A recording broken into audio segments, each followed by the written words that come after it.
53 ел элек Марий Эл Республикасының Бәрәңге районынан Иске Корамалы авылына килен булып төшә Ләйлүфәр апа. Башта хастаханәдә санитарка булып эшли. Аннары мәктәптә хуҗалык эшләрен башкара. Соңыннан 24 ел дәвамында авыл пекарнисында ипи пешерә. Тәрәзә төбендәге бегония гөлләре урамнан ук кызыл, сары, алсу һәм ак төсләре белән күзләрне камаштырып игътибарны җәлеп итә. Иртән кайчан булса да иртәнге намазга торганнан соң йоклап китә алмыйм.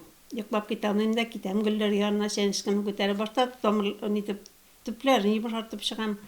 Аннан соң алар миңа көч бирәләр. Ничектер көч биргән сымагалар миңа. Минем белән бергә диспут тарткан сымак, минем белән сөйләшкән сымак.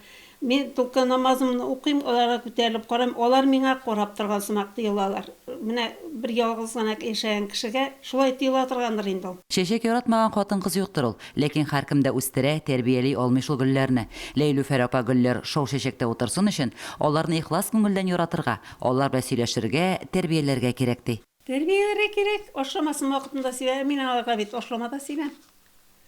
Магазин балчыгына гына утыртам мин. Өйдән теге бакчадан балчык алып утырып калам, потому что аларның төбеннән суалчан була, бак суалчан тамырын ашый да гөл үлә.